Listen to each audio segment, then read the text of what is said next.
Hello my dear friends and masters, welcome back to our channel oneness vegetarianism. నా పేరు స్వప్నేశ్వరి. ముందుగా మనందరి గురువైన డాక్టర్ బ్రహ్మర్షి పితామహపత్రి సారంగ్ నా యొక్క అనంతకోటి ఆత్మ ప్రణామాలు.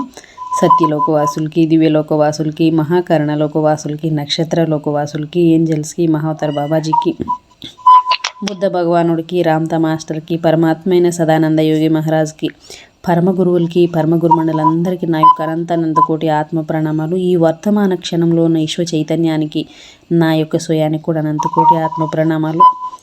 Thank you. అయితే రోజులాగానే ఈరోజు కూడా మరింత జ్ఞానాన్ని, విజ్ఞానాన్ని షేర్ చేయడానికి మరి శాంత మేడం సాధారణంగా వెల్కమ్ చేసుకుందాం masters. Madam welcome to our session madam. Over to you madam. Shanta madam. Thank you madam. Thank you. ముందుగా మన గురువు గారైన బ్రహ్మర్షి పితామహపత్రి సార్ గారికి, స్వర్ణమాల పత్రి మేడం గారికి నా అనంత కోటి ఆత్మ ప్రణామాలు, హృదయపూర్వక ధన్యవాదాలు, కృతజ్ఞతలు తెలుపుకుంటూ, విశ్వంలోని గురువులందరికీ కూడా నా ఆత్మ ప్రణామాలు, కృతజ్ఞతలు తెలుపుకుంటూ, వన్నెస్ వెజిటేరియనిజం టీవీ వ్యవస్థాపకురాలైన స్వప్నేశ్వర్ మేడం గారికి నా హృదయపూర్వక కృతజ్ఞతలు, ఆత్మ ప్రణామాలు తెలుపుకుంటూ, ముఖ్యంగా రామ్తా మాస్టర్ గారికి నా అనంత కోటి కోటి కోటి ధన్యవాదాలు, కృతజ్ఞతలు, ఆత్మ ప్రణామాలు తెలియజేసుకుంటూ, నా తండ్రి అయిన ఆయనకి ఎంతగానో రుణపడి ఉంటాను నేను. Thank you. రుణం లేదు మేడం. తండ్రి బిడ్డల మధ్య రుణం లేదు. ఆయన ఇవ్వడం, మనం తీసుకోవడం. ఆయన ఎప్పుడు తీసుకునేవాడు కాదు, ఇచ్చేవాడే ఆయన. మేడం. Okay madam. నాకు ఎంతగానో సహకరిస్తున్న కుటుంబ సభ్యులందరూ కూడా కృతజ్ఞతలు తెలియజేసుకుంటూ, మరణం లేని మీరు అనేది రాంపా పుస్తకం చదువుతున్నానండి. Thank you. ఈ ఆనందానికి ఆయనే కారణము. అవును.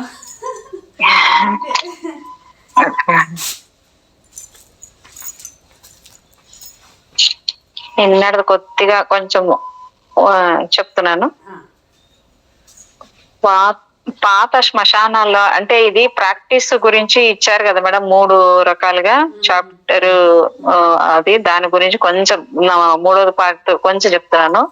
పాత శ్మశానాల్లో వీధి దీపాలు ఏమీ లేని చోట కొత్తగా నిర్మించిన సమాధుల్లోంచి రాత్రులలో నీలి రంగు దెయ్యాలు నెమ్మదిగా బయటికి వస్తుంటాయనే మాటలని మీలో చాలా మంది వినే ఉంటారు. ఆ రోజే మరణించిన శరీరం తాలూకు ఎతిరిక్ శరీరంలోంచి బయటకు వచ్చి ఇలా దయ్యాలు అనే పేరుతో పిలువబడుతూ ఉంటాయి. చచ్చిపోతున్న శరీరాల్లోంచి అంటే చావు నెమ్మదిగా ఓ క్రమంలో జరుగుతుందనే విషయము మర్చిపోకండి. ఎతిరిక్ బయటకు మెల్లగా చల్లగా జారుకుంటూ శక్తిని మెల్లమెల్లగా కోల్పోతూ ఉంటుంది. కొన్ని దయ్యాలు మాత్రము ఓ పట్టాన శరీరం మరణించిన స్థలాన్ని అంత సులభంగా వదిలిపెట్టవు అనేది నిన్న ఇక్కడ అయిపోయింది.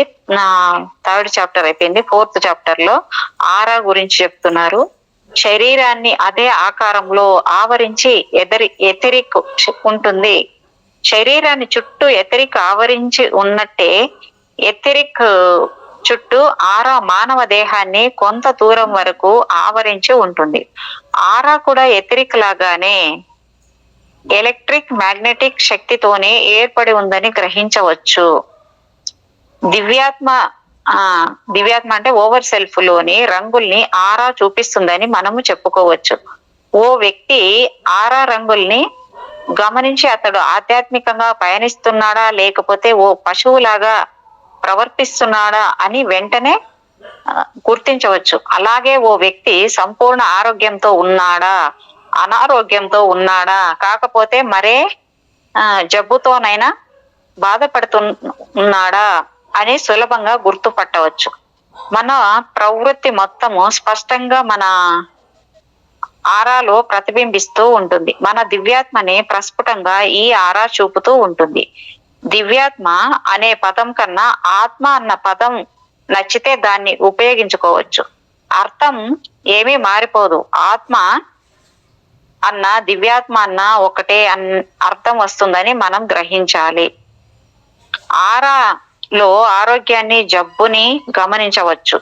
నిరాశ నిస్పృహల్ని, జయాపజయాలను, ప్రేమ పగలను కూడా స్పష్టంగా గుర్తించవచ్చు.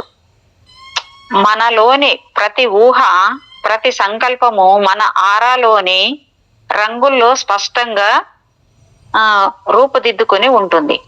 ఓ మనిషి చావు బ్రతుకుల్లో ఉంటే అతని ఆరా తనలోని రంగుల్ని కోల్పోయి పూర్తిగా నిర్జీవమైపోయి ఉంటుంది. ఆ మనిషి చనిపోక ముందే ఆరా తన ఉనికిని పూర్తిగా పోగొట్టుకుంటుంది. ఆ వ్యక్తి చనిపోయే సమయానికి ఆరా పూర్తిగా మాయమై కొద్దిగా ఎథరిక్ మాత్రం మిగిలి ఉంటుంది.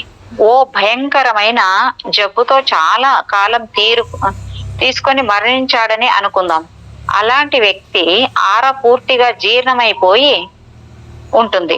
అలా కాకుండా మరో సంపూర్ణ ఆరోగ్యంతో ఉన్న వ్యక్తి అనుకోని ప్రమాదంలో ప్రాణాలని కోల్పోతే ఆ వ్యక్తి మరణించిన తర్వాత చాలా కాలం వరకు కూడా ఆ కళేబరాన్ని ఆవరించే ఉంటుంది. ఏ మనిషి ఉన్నట్టుండి చచ్చిపోడు, దానితో పెద్ద తంతు ఉంది. ఏ పద్ధతిలో మనిషి చచ్చినా చటుక్కున్న తల తెగిపోయి మరణించినా సరే శరీరంలోంచి ప్రాణం ఓ పట్టాన బయటికి పోదు. శరీరం కొంతసేపటి వరకు కొట్టుకుంటూనే ఉంటుంది. మెదడులో ఎలక్ట్రిక్ కరెంటు తయారవుతుంది, నిల్వ ఉంటుంది. రక్తం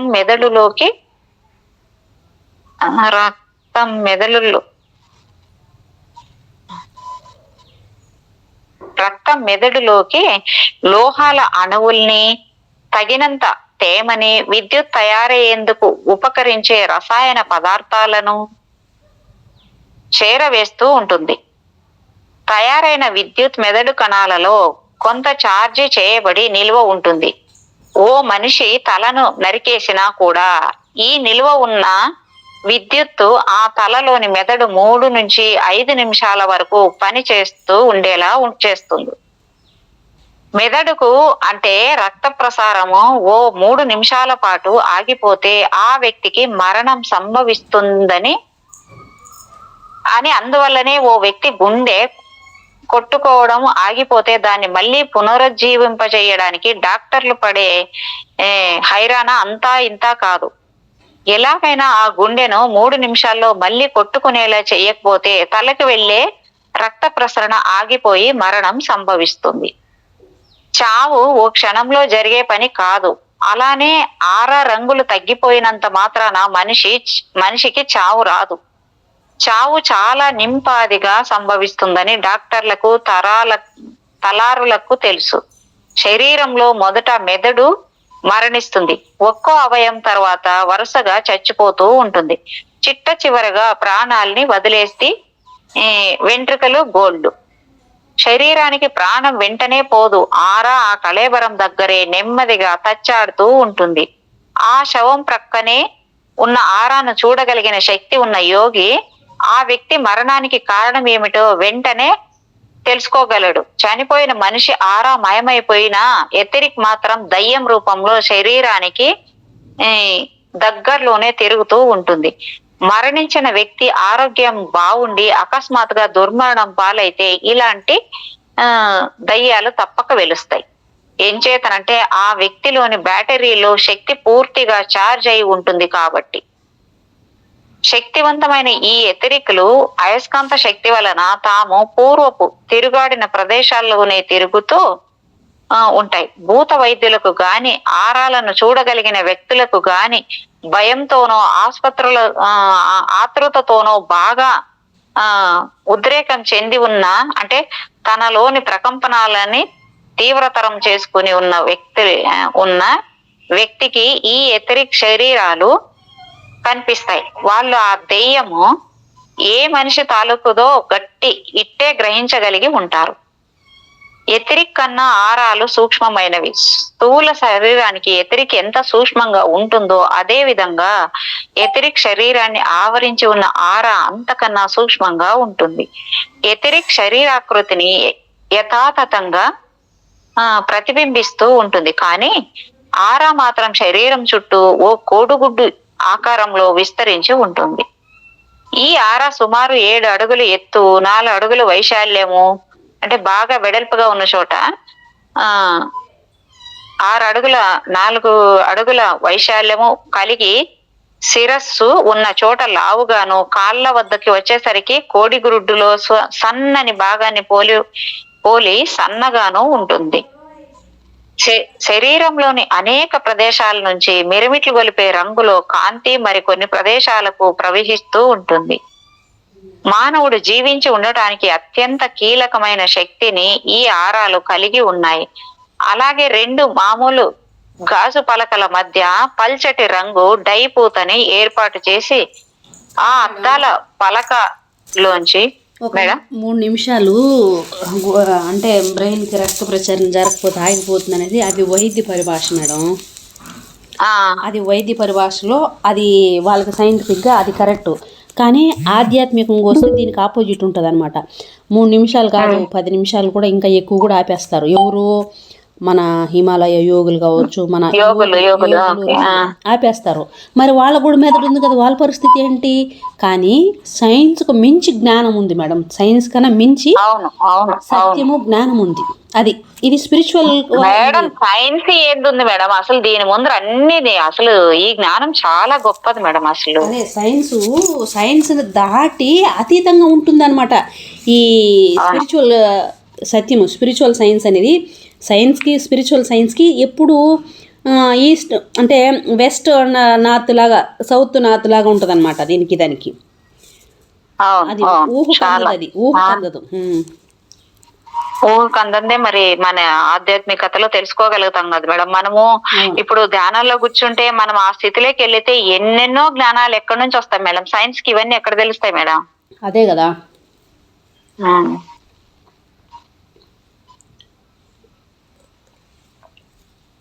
అంటే శిరస్సు ఉన్న చోట లావుగాను, కాళ్ళ వద్దకు వచ్చేసరికి కోడిగుడ్డులోని సన్నని భాగాన్ని పోలి సన్నగాను ఉంటుంది.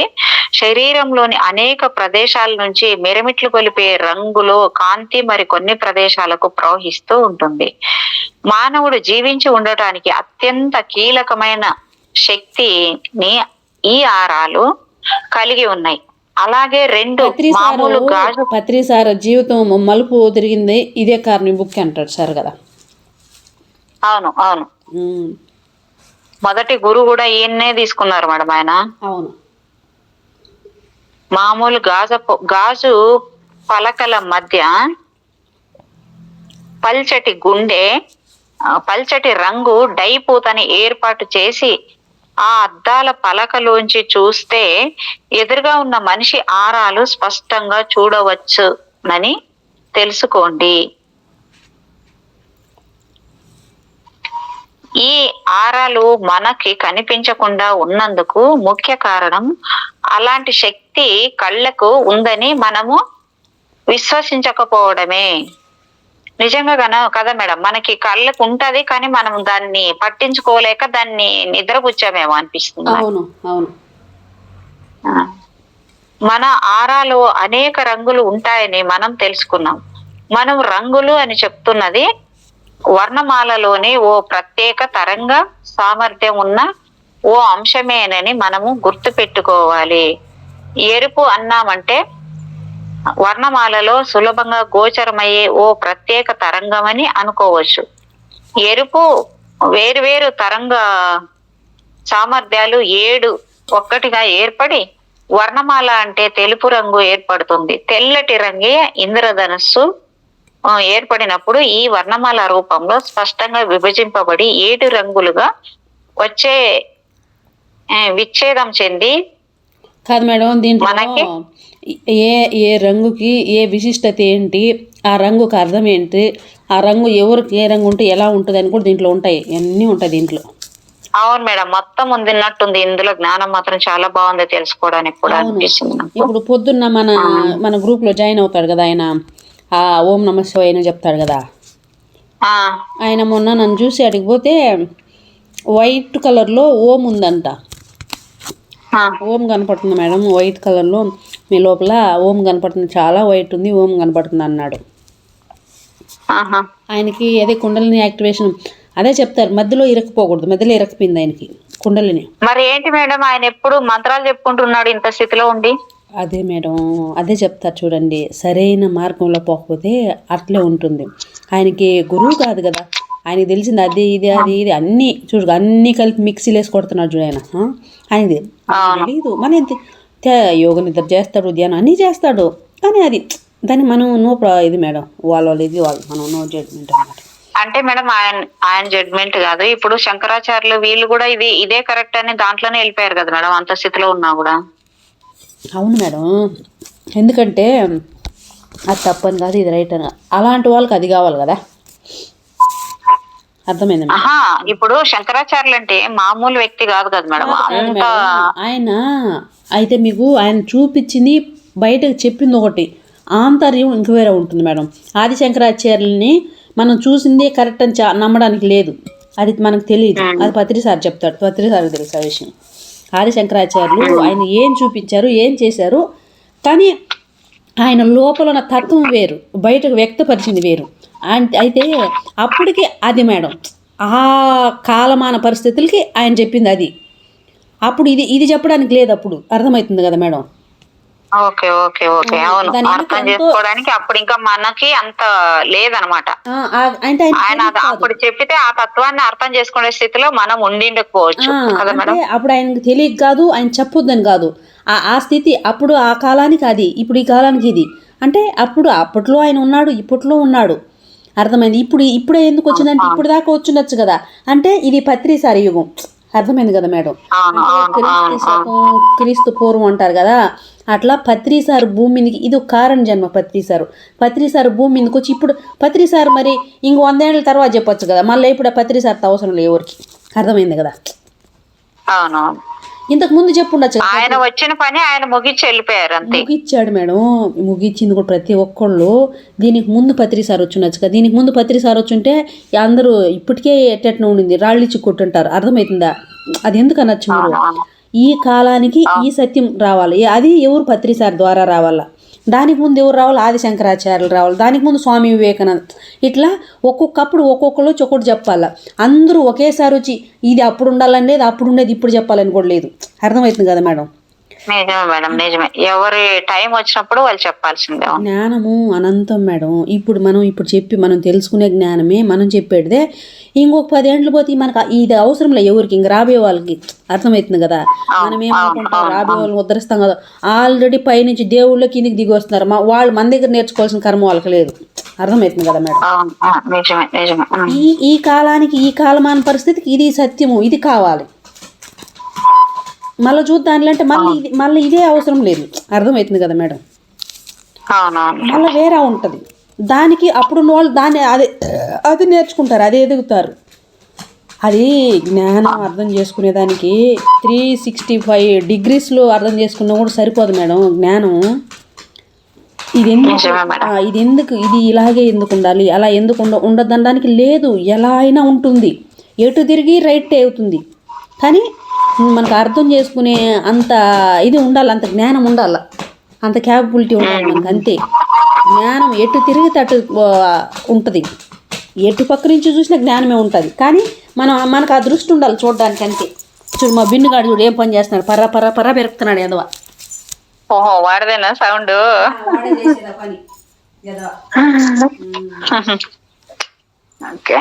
Okay madam. ఓకే. ఈ ఆరాలు మనకు కనిపించకుండా ఉన్నందుకు ముఖ్య కారణం అలాంటి శక్తి మన కళ్ళకు ఉందని మనం విశ్వసించకపోవడమే. మన ఆరాలో అనేక రంగులు ఉంటాయని మనం తెలుసుకున్నాం. మనం రంగులు వర్ణమాలలోని ఓ ప్రత్యేక తరంగ సామర్థ్యం ఉన్న ఓ అంశమేనని మనం గుర్తు పెట్టుకోవాలి. ఎరుపు అన్నామంటే వర్ణమాలలో సులభంగా గోచరమయ్యే ఓ ప్రత్యేక తరంగమని అనుకోవచ్చు. ఎరుపు వేరు తరంగ సామర్థ్యాలు 7 ఒక్కటిగా ఏర్పడి వర్ణమాల అంటే తెలుపు రంగు ఏర్పడుతుంది. తెల్లటి రంగే ఇంద్రధనస్సు ఏర్పడినప్పుడు ఆ వర్ణమాల రూపంలో స్పష్టంగా విభజించబడి 7 రంగులుగా విచ్ఛేదం చెంది మనకి దృగ్గోచరం అవుతుంది. ఆరాను చూడగలిగే సామర్థ్యం ఉన్న వాళ్ళ ముందు మాట్లాడేప్పుడు కొంత జాగ్రత్తగా ఉండటం మంచిది. ఏం చేతనంటే వాళ్ళు మీ మాటల్లోని అబద్ధాలను సులభంగా పట్టేసి పైకి చెప్పేసి మిమ్మల్ని అవమానం పాలు చేయగలరు. సాధారణంగా మన తల చుట్టూ ఓ నీలిరంగు కాంతి వలయం గాని ఇప్పుడు మేడం లేత పసుపు పిల్లలు ఉంటారు, చెప్పండి. మన ఇంట్లో పసిబిడ్డలు ఉంటారు. పసిబిడ్డలు వాళ్ళు ఏం చేస్తారు, అమ్మ ఇది చేసేయచ్చు కదా, అమ్మ అది చేసేయచ్చు కదా, అలా నాకు కావాలి అంటారు. ఓకే నాన్న, అలాగే నాన్న అంటారు. లేదు నాన్న ఇప్పుడు కుదరదు నాన్న, మనం ఒక జాబ్ చేయాలి, జాబ్ చేస్తే నెల అవ్వాలి, నెల అయిన తర్వాత జీతం రావాలి, జీతం వచ్చిన తర్వాత తీసుకోవాలి, మళ్ళీ మనం కొనుక్కోవాలి నాన్న అని చెప్తామా? చెప్పం కదా. అవునవును, అమ్మ అది చెప్పం. కావాలి, అమ్మ ఇది కావాలంటారు. ఓకే నాన్న, అలాగే నాన్న అంటాం. అర్థమవుతుంది అంతే. అది కూడా అవును. ఉమ్.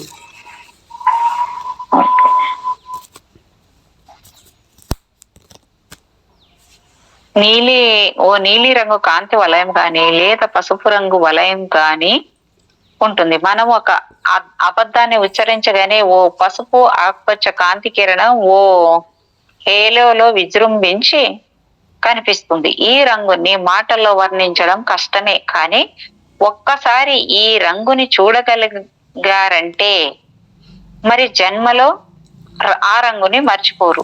కాబట్టి మనము ఓ అబద్ధం ఆడగానే మన తల మీద హేలోలో ఆకుపచ్చ పసుపు రంగు మంట ఒకటి ఉవ్వెత్తన లేచి మన అబద్ధాన్ని బయట పెట్టేస్తుంది. ఓహో, ఇట్లా కూడా ఉంటదా? తల పై భాగాన నీలి రంగుతో కానీ లేక పసుపు పచ్చ రంగుతో కానీ ఆ హేలో లేక నింబస్ మెరుస్తూ వెలుగుతూ ఒక పెన్ను పేపర్ పెట్టుకొని ఇవన్నీ రాసి పెట్టుకుంటే జీవితంలో ఇది ఒక పెద్ద డిక్షనరీ, ఇంకొక డిక్షనరీ అవసరం లేదు. ఈ బుక్. అవును మేడం, నిజమంటే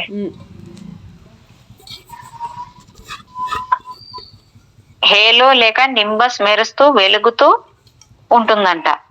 తల పై భాగాన నీలి రంగుతో కానీ లేత పసుపు పచ్చ రంగుతో గాని హేలో లేక నింబస్ మెరుస్తూ వెలుగుతూ ఉంటుంది. ఓ వ్యక్తి ఆధ్యాత్మికంగా ఎదుగుతున్న కొద్దీ అతని హేలో రంగు కాషాయ వర్ణం పసుపు రంగులోకి కొద్దిగా విస్తరిస్తూ గాఢంగా రూపొందుతుంది.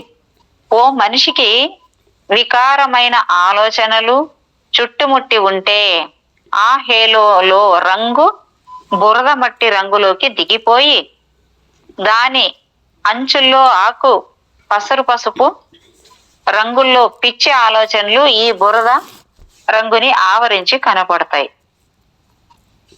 ఓ పురుషుడు లేకపోతే ఓ ఆడపిల్ల ఈ రంగు లేక ఆ రంగు బట్టలు నాకు బాగా నచ్చుతాయి అని చెప్పుకోవడం మనం వింటూనే ఉంటాం. లేకపోతే పలానా వాళ్లకు పలానా రంగు డ్రెస్సులు బాగుండనని అనుకోవడం కూడా మనం వింటూనే ఉంటాం. ఇలా ఓ స్త్రీ గాని పురుషుడు గాని అనుకోవడానికి స్వతసిద్ధంగా దాని వెనక ఎంతో అర్థం ఉంది. స్వతసిద్ధంగా తమకి కనిపించిన గుర్తించలేని ఆరా రంగులతో పైన ధరించే రంగు వస్త్రాలు సవ్యంగా అమరి ఉండగలవని తెలుసుకొని ఉండగలగడమే కారణం. కొంతమంది వేసుకున్న బట్టల్ని చూడగానే అవి వాళ్లకు సరిగా మ్యాచ్ కాలేదు అని నిన్న చదివినట్టుంది కదా మేడం ఇది. అవునవును, మ్యాచ్ కాలేదు అని ఇట్టే గుర్తుపట్టేయగల నేర్పుని స్వతసిద్ధంగానే కలిగి ఉంటారు. ఈ విషయం మీద మీకు నిత్యము అనుభవంలోకి వస్తూనే ఉంటుంది. ఆ బట్టలు వేసుకున్న వ్యక్తికి తెలిసి ఉండక అలాంటి వేషధారణ చేసి ఉన్నా చూస్తున్న మనకి ఈ దుస్తులు ఎబ్బెట్టుగా కనిపించక మానదు. కాబట్టి మనలో చాలా మంది ఆరాని చూసే సామర్థ్యం కలిగి ఉంటారని, నేరుగా ఆరాన్ని చూడలేకపోయినా మార్గాంతంలో దాన్ని కనీసం గుర్తుపట్టగలిగే ఉంటారని, లేదా మనిషి చుట్టూ ఆరా ఉంటుందని కానీ కనీసం తెలుసుకుని ఉంటారని విషయము కానీ స్పష్టంగా అర్థమవుతుంది. కానీ చిన్నప్పటి నుంచి తాము వంట పట్టించుకున్న ఆచార వ్యవహారాల వల్ల వింతలని వెర్రిగా చూడటం మంచిది కాదు అనే చిన్ననాటి అభిప్రాయాల వల్ల వాళ్ళ మనసుల్ని వాళ్ళే మభ్య పెట్టుకొని వాళ్ళని వాళ్ళే సొంతంగా హిప్నటైజ్ చేసుకుని తమకు ఆరాలు కనబడడం లేదు అని అనుకుంటూ ఉండిపోతారు. కొన్ని డ్రెస్సులు మీకు బాగా సూట్ అవుతాయి. వాటిని ధరిస్తే మీరు ఎంతో ఉత్సాహంతో ఉరకలు వేస్తుంటారు. ప్రశాంతంగా లేక గంభీరంగా ఉంటారు. మరి వేరే రంగు బట్టల్లో ఉన్నప్పుడు మీకు చీకాకు, ఆందోళన, దిగులు లేకపోతే ఆ డ్రెస్ తీసి పారేసేంత వరకు అనారోగ్యం కూడా కలుగుతుందనే విషయం మీ అనుభవంలోకి వచ్చే ఉంటుంది. అది గుర్తిస్తే కదా తెలియడానికి. అదే కదా, అంటే ఏదో అన్ఈజీగా అయితే ఉంటుంటది మేడం, కానీ మనం గుర్తించం. మనం దీని నుంచి ఏందనేది తెలిసి ఉండదు.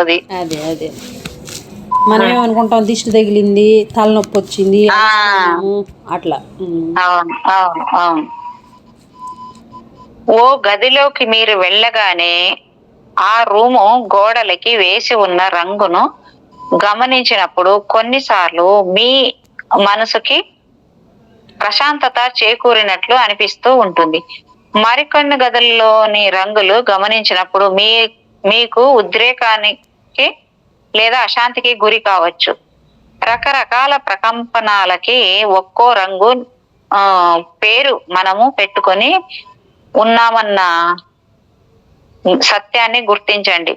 ఎరుపు రంగు ఒక నిర్ణీత వేగంతో పయనించే తరంగమని, ఆకుపచ్చ రంగు మరో ప్రకంపనలు కలిగించే తరంగమని, నలుపు రంగు ఇంకో తీవ్రతను పొందిన తరంగమని మనం గుర్తిస్తే ఆ రంగులని గమనించినప్పుడు మనలో కలిగే ప్రశాంతత, ఉద్విగ్నత, ఉదాసీనత, దిగుళ్ళు లాంటి భావాలను అర్థం గోచరిస్తుంది. మనకు వినిపించే శబ్దాల తీవ్రత అధికమైతే మనకు ఎలా తిక్కరేగుతుందో మనకు కనిపించని కాంతి తరంగాల తీవ్రత కూడా మనలోని ఆధ్యాత్మికత్వాన్ని అలాగే భగ్నం చేయవచ్చు. మనకు వినిపించే శబ్దాల తీవ్రత అధికమైతే మనకు ఎలాగ తిక్కరేగుతుందో మనకు కనిపించని శాంతి తరంగాలు తీవ్రత కూడా మనలోని ఆధ్యాత్మికత్వాన్ని అలాగే భగ్నం చేస్తాయి. ఓహో. చాప్టర్ 5 6 వర్ణాలు 1. సంగీతంలో స్వరాలు ఉంటాయి. శ్రావంగా వినిపించే ధ్వని తరంగాలు స్వరాలు అని మనం అనుకుంటూ, ఇది కూడా అయిపోయింది కదా మేడం, ఇది నిన్న మేడం. ఈ చాప్టర్ కూడా ఈ ఇక్కడ వరకు అయిపోయింది అనుకుంటా మేడం. ఇది అంటే చాలా వెనక నుంచి చదివేశాను చూడండి నేను. వీటికి ఏంటి మేడం, అసలు నెంబర్స్ లేవు మేడం పేజీలకి, గుర్తుపెట్టుకోవడానికి కష్టంగా ఉంది. ఓకే. ఎరుపు రంగు గురించి ఏమి ఇచ్చాడంటే, ఎరుపు ఓ మంచి రంగు, బలమైన జీవితానికి ఇది ఓ సంకేతం. గొప్ప సైనికాధికారుల ఆరాలో ఎర్ర రంగు విశేషంగా గోచరిస్తుంది. పసుపు రంగు అంచులు కలిగి ఉన్న మంచి ఎరుపు రంగును తన ఆరాలో పొందుపరుచుకున్న వ్యక్తి ఇతరుల యోగక్షేమాల కోసం నిరంతరం పాటుపడి పోరాటం చేయాలనుకునే తత్వాన్ని కలిగి ఉంటాడు. మేడం, ఎరుపు రంగు ఒక్కొక్క రంగుకి ఇక్కడ ఇచ్చాడు మేడం, ఏది ఇంపార్టెంట్, ఎలా ఉంటారు, వాళ్ళ లక్షణాలు ఏంటి అనేది చూడండి మేడం, బాగా వినండి. ఇది అందుకే చదవండి మేడం, చదవండి. అందరి అంతరంగిక విషయాల్లోకి అనవసరంగా కల్పించుకుని దూరే వ్యక్తితో పై వ్యక్తిని పోల్చుకోకండి. అంటే ఎరుపు రంగులో ఉన్న వాళ్ళకి మేడం ఇది అందరి అంతరంగిక విషయాల్లోకి అనవసరంగా కల్పించుకుని దూర వ్యక్తితో పై వ్యక్తిని పోల్చుకోకండి. అంటే ఎరుపు రంగు మరి ఎల్లో పై బార్డర్ గా ఉంటదంట మేడం వాళ్ళు ఆరా. అవును అవును. ఇప్పుడు ప్రతిదానికి తగాదాలు పెట్టుకుంటుంటారు కదా అట్లా. ఏదన్నా అంటే ఓ నన్నేనా అని చెప్పి అట్లా కాలు గేరుకొని వస్తుంటారు చూడండి కొంతమంది. వాళ్ళు ఏం ఇలాంటి కాదు. అప్పుడు ఏం చేయాలి మనం మాట్లాడి మన శక్తిని వృధా చేసుకోకూడదు. అవునా అవునా, ఓకే సరే సరే సరే, ఓకే ఓకే, నువ్వు చెప్పిందే కరెక్ట్, అట్లే కానీ అంతే. ఇంకేం మాట్లాడాలి, అప్పుడు ఏం మాట్లాడద్దు. అట్లే నువ్వే చెప్తే అదే రైట్, అంతేగా, అంతకన్నా మాట్లాడకూడదు. అవును మేడం. ఇలాంటి నక్షత్రికుల ఆరాలలో ఉండేది ఎర్ర రంగు కాదు, బ్రౌన్, అంటే కాఫీ పొడి కలర్ ఉంటదంట మేడం. అలాంటి వాళ్ళకి రంగు మాత్రమే కాఫీ అంటే బ్రౌన్ రంగు మాత్రమే. ఓ శరీరంలోంచి ఎర్రటి కాంతి పుంజాలు వెలువడుతూ ఉంటే ఆ శరీరాంగాల ఆరోగ్యం చాలా బాగా ఉన్నట్టు అర్థమంట. ప్రపంచ నాయకుల ఆరాల్లో ఈ ఎర్రటి రంగుతో పాటు కాలుష్యపు రంగులు కూడా తోడు కావటం నిజంగా శోచనీయం. బురద రంగు తోడైన ఎరుపు రంగు గాని, బాగా ముదిరి ఉన్న పసుపు రంగు గాని ఓ వ్యక్తి యొక్క దుర్మార్గాన్ని, కాఠిన్యాన్ని ఘోషించి వెల్లడిస్తుంది. అటువంటి రంగు ఆరగల వ్యక్తిని మనము నమ్మడానికి వీలు లేదు. అతను నిరంతరము జగడాల మారిగా ఉంటాడు. భయంకరమైన స్వార్థాన్ని తనలో నింపుకొని మోసంతో జీవిస్తూ తన సొంత పబ్బం గడుపుకునే వ్యక్తిగా అతనిని మనము గ్రహించవచ్చు. పాలిపోయిన ఎరుపు రంగు ఉత్తేజం పొందిన నాడీ మండలంలో అలజడిని సూచిస్తుంది. చెడ్డ ఎరుపు రంగు ఆవరించి ఉన్న మనిషి శారీరకంగా బాగా బలవంతుడై ఉంటాడు. హంతకులు ఆరాలు అధోగతికి చెందిన ఎరుపు రంగుని కలిగి ఉంటాయి. ఎరుపు రంగు ఎంత తేలికగా ఉంటే ఆ వ్యక్తి అంతగా నర్వస్ గా ఉంటాడు, అంతగా నిశ్చలతను కోల్పోయి ఉంటాడు. అలాంటి వ్యక్తి ఉద్రేకంతో ఉరకలు వేస్తూ ఉంటాడు, ఎంతో ఆందోళన చెందుతూ ఉంటాడు, కొద్ది క్షణాలు కూడా నిశ్చలంగా ఉండలేడు. అలాంటి వ్యక్తి తప్పక స్వార్థపరుడై ఉంటాడు. అబ్బో, నిజంగా ఇది చాలా అద్భుతంగా ఉంది మేడం. వ్యక్తులు ఎలాగనేసి మనం బాగా దీన్ని బట్టి తెలుసుకోవచ్చు. కానీ మేడం నిజమే. అయితే ఇక్కడే ఉంది అసలు మెలిక. ఏముందంటే మనం ఇవన్నీ చూసుకొని వాళ్ళ కథ ఏందో మనం కనుక్కోవాలి, వాళ్ళ కథ ఏందో మనం కనుక్కోవాలని పెట్టుకున్నాం అనుకో, మన కథ మనం మర్చిపోతాం. కానీ అయితే అవన్నీ నోట్ చేసి పెట్టుకున్నాం అంటే ఆ సిచ్యువేషన్ వచ్చినప్పుడు మనం మేలుకొల్పుకోవాలి. అర్థమవుతుంది కదా, ఫలానా సిచ్యువేషన్ వచ్చింది, అప్పుడు ఆ సిచ్యువేషన్ వచ్చేసింది, అమ్మ నన్నేనా అనింది నువ్వు అని కాకుండా వెంటనే బుక్ ఓపెన్ చేసి చూసుకోవాలి. అర్థమవుతుంది కదా. ఏదో వచ్చేసింది అనుకో, అంటే ప్రతి ఒక్కరికి ఏ సిచ్యువేషన్ వస్తుంటాయి, ఓ ఈ సిచ్యువేషన్ వచ్చిందా నాకేనా అని కాకుండా దాన్ని మనం కొంచెం ఓపెన్ చేసి చూసుకున్నాం, అప్పుడు తెల్లని అవుతుంది. ఓహో ఇది కాదు మేడం, అవతల వ్యక్తి ఎదవల ఆలోచనలు మనం గమనించుకొని మనం ఎదవలు కాకోకుండా చూసుకోవాలి. అదే అయితే కరెక్టే మేడం.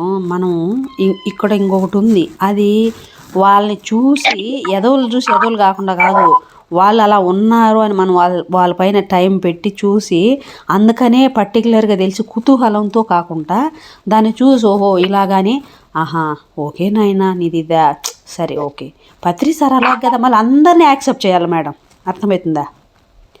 మళ్ళీ అందరినీ యాక్సెప్ట్ చేయాలి. కాకపోతే ఇప్పుడు సపోజు ఒక కూరకు అనుకోండి, నూనె కావాలి, ఉద్దిపప్పు ఆవాలు కావాలి, పసుపు కావాలి, కారం కావాలి, పులుపు కావాలి, ఉప్పు కావాలి, మళ్ళీ దేన్ని ఎప్పుడు ఎక్కడ వేయాలో అక్కడ వేయాలి, అంతే మేడం. అర్థమవుతుంది కదా. పనికిరానివి ఏమి లేవు, అర్థమైంది. ఈ భూమి మీద పనికిరానివి ఏమి లేవు, ఉన్నది నిజమే, వాళ్ళ వ్యక్తిత్వమే వాళ్ళ గుణమే. కానీ వాళ్ళు పనికిరాని వాళ్ళని కాదు, వాళ్ళు ఎక్కడ పనికొస్తారో అక్కడ వాడాలి, ఎక్కడ పెట్టాలి అక్కడ పెట్టాలి. అదే అందరికీ అర్థం కాకున్నప్పుడు ఇబ్బందే కదా మేడం, మనం పడుతుంటాం వాళ్ళ వల్ల అంటుంటాం కదా. అదే కరెక్టే మేడం. అంటే వాళ్ళ వల్ల మనం పడుతున్నాం అంటే మనమేమో నేర్చుకోవాలి. అక్కడ ఊరికే మన ముందుకేది రాదు కదా, అంత రావాలి కదా నేర్చుకోవడానికి, అది అనిపించాలి కదా. జరిగిపోయిన తర్వాత బాధపడ్డం తప్ప మనం నేర్చుకునేది తర్వాత ఫస్ట్ పడతాం కదా మేడం. అందుకే మేడం, అందుకనే ఎరుకులో ఉండు అని చెప్పేది పత్రిస్తారు. ఎరుకులో ఉండాలి, ఇప్పుడు దాకా లేవు, ఇక మీద ఉంటే పోయా ఏమైంది, ఇప్పుడు తెలిసింది కదా. అప్పుడు తెలియలేదు అనుకుందాం, ఇప్పుడు తెలిసింది కదా, ఇంకుంటే పోయింది, తప్పేముంది దానికి. ఇది ఓపెన్ చేసి చూసుకోవాలి. ఈ భగవద్గీత ఓపెన్ చేసి చూసుకోవాలి, అప్పుడు జ్ఞానోదయం వస్తుంది. అవును. శరీరాంగాల వద్ద ఎర్ర రంగు కనిపిస్తే ఆ అవయవాల ఆరోగ్యాన్ని ఆ రంగు తెలుపుతూ ఉంటుంది. నిర్జీవంగా కనిపించే ఎరుపు గాని, మట్టి రంగు కలిసిన ఎరుపు గాని ఓ ప్రదేశంలో నెమ్మదిగా ఊగిసలాడుతూ కనిపిస్తే అక్కడ క్యాన్సర్ వ్యాధి వృద్ధి పొందుతోందని గ్రహించవచ్చు. ఆ ప్రదేశంలో నిజంగా క్యాన్సర్ ఉన్నా లేక సమీప భవిష్యత్తులో అక్కడ వృద్ధి జరిగే అవకాశం ఉన్నా ముందు గుర్తుపట్టవచ్చు. ఆ భాగం నుంచి వెలువడే ఎర్ర కాంతిని బట్టి రాబోయే జబ్బులను గురించి ముందుగానే గ్రహించవచ్చు. దవడ దగ్గర ఎర్ర రంగు మచ్చలాగా మెరుస్తూ కనిపిస్తే ఆ వ్యక్తి పంటిపోటుతో బాధపడుతున్నాడని గ్రహించవచ్చు. తల మీద మినుకుమని ఆరి వెలిగే ఆస్పదమైన తేజం లేని ఎరుపు రంగు కనిపిస్తే ఆ వ్యక్తి పంటి డాక్టర్ దగ్గరికి వెళ్లాల్సి వచ్చినందుకు భయపడుతున్నాడని అర్థం చేసుకోవచ్చు. చూడండి, ఈయన ఎంత పరీక్ష చేసుకోండి మేడం, ఇంత రాశాడంటే అమ్మో బాబోయ్. ఆయన చిన్నప్పటి నుంచి అదే పని మేడం, చిన్నప్పటి నుంచి అదే చిన్న పిల్లోడప్పటి నుంచి అదే పని. అది కాకుండా ఆయనకి గత జన్మలో కూడా అలాంటి జన్మల నుంచి వచ్చాడు కాబట్టి అది నేర్చుకోవడానికి వాళ్ళ గురువు ఏందో తోదాపా తోండానో ఏదో పేరు, మనకు అది నోరు కూడా తిరగదు, అదేదో తోండా అని వస్తుంది ఆయన పేరు, వీళ్ళ గురువు పేరు. భలే పడ్డాడు పాపం, చిన్న పిల్లోడయ్యి పరిగెత్తేది గురువుగారు అని పరిగెత్తాడు. అరే నువ్వు రారా ఎట్టంటే గురువుగారు చెప్పండి గురువుగారు అని పరిగెత్తాడు. చిన్న పిల్లోడు కదా పాపం, ఎన్ని పడినాడో పాపం. ఆయన అన్ని భలే ఫేస్ చేశాడు మేడం ప్రాబ్లమ్స్. అన్నీ ఉండి ఏమి లేక కాదు, అన్నీ ఉండి ఒక రాజు కొడుకైండి ఒక రాజు అవ్వాల్సి, ఒక యువరాజుగా ఉండాల్సినోడు అట్లే వాళ్ళు వేసేసి ఒక శిక్షలాగా వేసేస్తే అవన్నీ పాపం ఎప్పుడు తిరుగుతూ ఉంటాయి బుర్రలో. ఓహో నేను ఇప్పుడు వెళ్ళిపోతే నన్ను ఇంట్లో నుంచి పంపించేస్తారు, నేను ఇది నేర్చుకునే పోవాలి. అందుకని ఎంతో శ్రద్ధగా నేర్చుకునేవాడు. నేను ఇవన్నీ బాగా తొందరగా నేర్చుకుని నేను ఇంటికి వెళ్తాను అనుకునేవాడు ఆయన. అట్లా భలే పడినాడు పాపం ఆయన.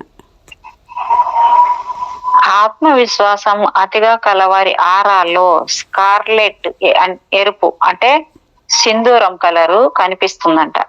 వాళ్ళు తమని తాము ఇష్టపడుతూ ఉంటారు. ఈ రంగు వారి నిరతిశయానికి లేని గొప్పతనానికి సంకేతంగా నిలుస్తుంది. వ్యభిచారం వృత్తిగా గల స్త్రీల పిరుదుల వద్ద కూడా ఇలాంటి రంగు కనిపిస్తుంది. కాబట్టి వాళ్లకు ఉన్న స్కార్లెట్ ఉమెన్ అనే పేరు సార్థక నామధేయంగా గ్రహించండి. అటువంటి స్త్రీలలో సెక్స్ లో ఏ మాత్రం ఆనందం ఉండదు. ధనార్జనే వారి ధ్యేయం. బ్రతుకు తెరువుకి అది ఓ పద్ధతి అంతే. దురహంకారి, పడుపుగత్తె మొదలైన వారు ఒకానొక ఎరుపు అంటే స్కార్లెట్ వర్ణాన్ని ధరించి ఉంటారు. ఇంగ్లీష్ భాషలో ఎప్పుడూ వాడే కొన్ని మాటల్లో ఉదాహరణకి scarlet woman, blue mood, red rage, black with temper, green with envy aura రంగులు స్పష్టంగా వాళ్ళు నిజంగా చూసు చెప్పినట్టుగానే మనకి అనిపించడంలో ఏ మాత్రము ఆశ్చర్యం లేదు. పింక్ రంగు సరిగ్గా పింక్ రంగు కాకపోయినా పగడాల రంగుకు కొంత దగ్గరగా ఉండే రంగు లాంటిది. పూర్తిగా ఎరుపు పూర్తిగా ఎదగని శైశవాన్ని ప్రకటిస్తుంది. నవయవ్వనవంతుల్లో ఈ రంగు ఎక్కువగా కనిపిస్తుంది. పెద్దవారిలో ఈ రంగు కనిపిస్తే అది వాళ్ళ పిల్ల తరహా వ్యవహారాన్ని, తమకి భద్రత లేదని అనుకునే వాళ్ళ మనస్తత్వాన్ని సూచిస్తుంది.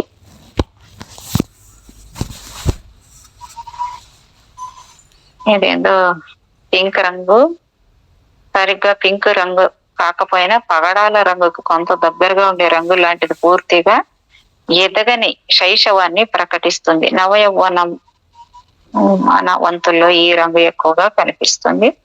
పెద్దవారిలో ఈ రంగు కనిపిస్తే అది వాళ్ళ పిల్ల తరహా వ్యవహారాన్ని, తమకి భద్రత లేదని అనుకునే వాళ్ళ మనస్తత్వాన్ని సూచిస్తుంది. రెడ్ బ్రౌన్ ఆరా వ్యక్తి చాలా నీచంగా ప్రవర్తిస్తూ ఉంటారు. అలాంటి రంగు ఆరా ఉన్న వ్యక్తి దగ్గరికి వెళ్ళడం మానుకోవడం ఉత్తమం. ఎందుకంటే వాళ్ళు మనకు తప్పక కష్టాలు తెప్పించగలరు. ఈ రంగు ముఖ్య శరీర అవయవం మీద కనిపిస్తే భయంకరమైన జబ్బుతో వాళ్ళు బాధపడుతున్నారని, త్వరలోనే వాళ్ళకి మరణం సంభవిస్తుందని తెలుసుకోండి. మేడం నాకు అర్థం కాలే, రెడ్ బ్రౌన్ ఆరా ఎలా కనిపిస్తుంది మేడం అది? అదే మేడం, రెడ్ బ్రౌన్ మిక్స్ ఉంటుంది. రెడ్ కాదు అంటే ఇప్పుడు మనకి ఇప్పుడు కనిపించే శరీర ఛాయ కాదు అది. ఆరా అంటే అది వేరే, అక్కడ కనిపిస్తుంటది వెనక, అదే? అవును. ఓకే. మీకు ఎవరివన్నా అనిపిస్తాయా మేడం అట్లా? లేదు మేడం. నాకు అనిపిస్తుంది మేడం. కొంచెం మీకు కొంచెం బానే ఉంది అనిపిస్తుంది కదా, మంచి స్థితిలో ఉన్నారు, అందుకు అడుగుతున్నా. అవన్నీ ముందుకు పోవాలి మేడం. నేను ఇంకా ముందుకు వెళ్ళండి మేడం, కొంచెం నేర్పియండి మేడం, నేర్చుకొని మేము వస్తాం మీతో పాటు. నేర్చుకుందాం. ఇదేంటి మేడం, అసలు బ్లర్గా ఉంది ఈ పేజ్ అంతా, పూర్తిగా కనిపించదు. బాగుంది ఇది స్టోరీ చూస్తే, దీన్ని ఇక్కడ మిస్ అయిపోతామే అని. అయ్యో పూరా బ్లర్గా ఉంది మేడం. ఏం చేయాలంటే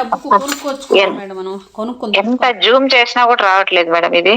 సరేలే, ఇప్పుడు ఉన్న వరకు చదవండి. ఇంకే కనపడింది ఆడకు వదిలేసి ఇప్పుడు చదివిన కాడికి చదవండి. మళ్ళీ అంతే, ఆ బుక్ తెచ్చిపెట్టుకోవాలి, ఆ బుక్ తెచ్చుకోవాలి, అప్పుడు బాగుంటుంది మేడం. ఇది ఇంకా ఆరెంజ్ కలర్ గురించి ఉంది మేడం. అక్కడ ఆరెంజ్ తర్వాత పసుపు ఇచ్చాడు. అది కొంచెం ఉన్నా కూడా కొంచెం సబ్జెక్ట్ బాగుంది కాబట్టి ఎలాగా అని. ఇంకేం చేసేది మేడం, కనపడని దానికి ఏం చేయలేం కదా.